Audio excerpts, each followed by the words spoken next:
บายดีพ่อแม่พี่น้องมื้อนี้แก้วบ้านได้ต้นฉบับสาวดาวมื้อนี้พ่อแม่ลูก3 คนของเรานี่ก็สิพากันออกทงเนาะไปทงไร่ทงนามื้อนี้ก็มีภารกิจสิไปเจาะขี้ยางหรือว่าจูดขี้ยางที่พ่อแม่เพิ่นเคยพาเฮ็ดมาเนาะทุกคนไผยังมีอยู่บ่ไผยังเคยอยู่บ้านทุกคนยังมีบ่วิธีการจูดขี้ยางที่เขาจะเอาพากันเอาไปรังไฟหั้นน่ะทุกคน นี่ก็สิพาทุกคนมาเบิ่งวิธีการจูดขี้ยางของแม่เราเนาะ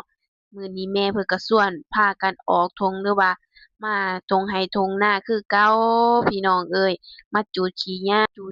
างนี่ก็จะเป็นวิถีชีวิตที่พ่อแม่ปู่ย่าตายายเพิ่นพาเฮ็ดมาพู้นพี่น้องเอ้ยก็ยังบ่ดื้อยางอยู่นาแก้วก็มีหลายต้นเดะทุกคน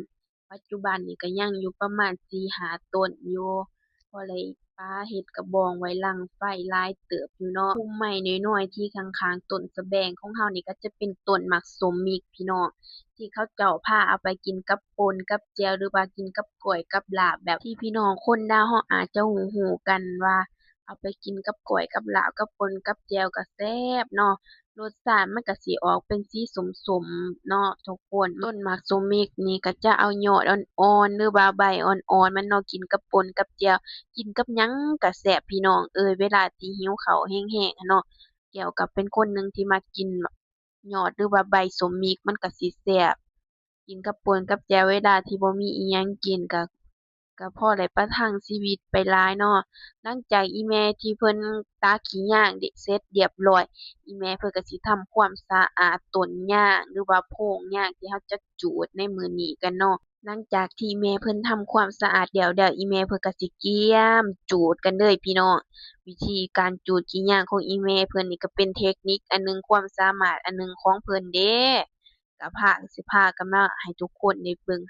ได้รับชมนำกันตอนแรกก็คิดว่าแม่เพิ่นสิจูดเนาะทุกคนแล้วแม่เพิ่นก็ว่าปะไว้นี่ก่อน แล้วค่อยมาจูดสิพาไปเอาต้นใหม่เนาะดองเบิ่งสิไปต้นใหม่อีกทุกคนโอ๊ยก็ท่าเบิ่งท่าลุ้นนำกันเนาะทุกคนนี่บรรยากาศอยู่ตรงไร่ตรงนาเฮายามเดือน4เดือน5ก็สิเป็นประมาณนี้พี่น้องมันก็สิแห้งๆแดงๆแหน่จักหน่อยเนาะก็สิมาสัมภาษณ์แม่เฮาเด้อมื้อนี้อยากจะบอกว่าต้นยางต้นนี้ก็สิเป็นต้นที่เก่าแก่แหน่เนาะทุกคนเพราะว่าแก้วก็กลัวจนว่าบ่ฮู้มันน่ะ ต้นนี้งามบ่ต้นนี้ป๊าดแบบวิธีตอนจอเอาเฮ็ดต้นหญ้าเขาเฮ็ดจังได๋ฮะเขาเอาอีหยังจอแบบตอกเอาบ่มันคือเป็นหุเนี่ยฮะเขาก็เอายังวะตรงเด้ซิวควรควันโอ้ควันควรมือที่สมัยโบราณก็เฮ็ดอันควันฝาหน้าดำหั่นบ่โอ้แบบหั่นบ่นี่ก็จะเป็นหนองของเขาเนาะเมื่อยบ่มื้อนี้แจ็คเมื่อยอยู่บ่ขี่รถมาคือสิบ่เมื่อยดอกนั่งเศร้าอยู่ได้อยู่บ่ต้นตัวนี้ได้หุ่นบักได้หนึ่งสนับเนาะสิเอาจะสิทายมาไก่ซุปไปได้ซุปมันเปื่อยกดงะเฮ็ดจังได๋ก็งะแหละแม่นบ่โอ้ยงะมาแต่มือเกิดเนาะแม่นเกิดมาก็งามโดดงามแบบบ่มีไฟงามใดงะแบบธรรมชาติงามบ่ได้ตกแต่งซ่ากระแต่งซื่อบ่จักแอบล่ะสบายดีทุกคนเฮาก็มาโผล่ตอนสิจูได้เนาะหลังจากที่เพิ่นได้ตักขี้ย่างออกแล้วเพิ่นก็สิมาจูดแบบขั้นตอนแรก3สิได้ไม่ยากนี่เขาต้องได้จูดก่อนเนาะป๊าดสิจูดให้มันท่วมเบิดเด้อบ่นี่ถามว่าเบิ่งเด้อถามมาลุ้นกันมันสิเป็นสภาพแบบไรป๊าด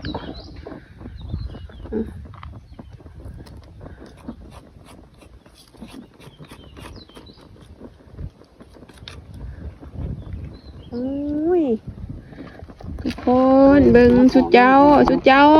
3 4ได้เนี่ยมันบ่แม่นเรื่องง่ายเด้อพี่น้องนี่ แจ้งอยู่ กระแจงนั่นแหละอ้าวลูกบึนได้โอ้ไม่ก็อยากบอกว่าตอนนี้หอนแห้งเด้อพอยับออกก่อนแป๊บหนึ่งโอ้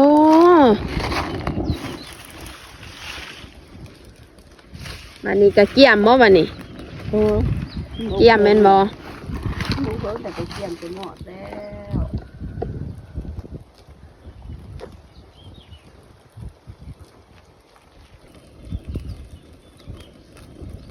รอถาแป๊บหนึ่งเนาะโอ้ my god ทุกค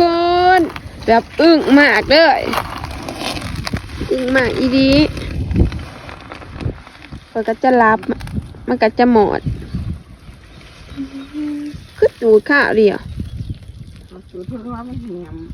อ๋อ มันบ่ออกไปต่อ ไปต่ออีกแล้วไปอีกแล้วห้างกับจิไปต้นที่สอง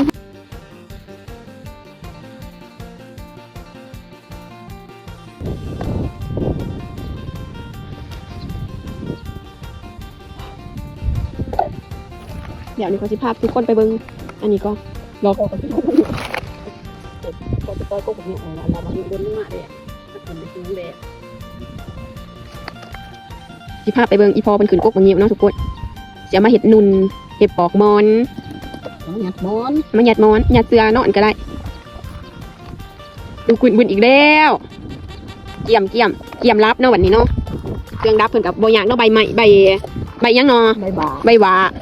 หมากมันก็กินได้บ่แบบหมากหวานี่ ใบบุ ได้บ่ตอนนี้กำลังเป็นดอกเนาะหมากหวามันกำลังหมากนิ้วเขาจะเอิ้นหมากนิ้วเนาะถ้าว่ามันเฮาปอกเปลือกออกแล้วจนมาเป็นนุนเนี่ยนี่เขาจะเอิ้นนุนซื่อๆเนาะที่ผักสิให้เบิ่งอีพอมันขึ้นไปสูงจะบอกว่าพอของเฮาก็ขึ้นต้นใหม่เก่งๆทุกคนขึ้นไปตั้งปลายต้นหมากสูงๆนึงเนื่องจากว่าอีแม่ของเฮาไปเห็นดอกคูณต้นหนึ่งอยู่ทงไห้ตรงหน้าเพิ่นก็เลยส่วนแกหอนออกมาถ่ายรูปเอาความงดงามให้ทุกคนเบิ่งให้ชมนำกันพี่น้องเอ้ยบ้านเฮาก็ซ้ำนี่ล่ะดอกไม้แบบธรรมชาติทุกคนเอ้ยงามอีดี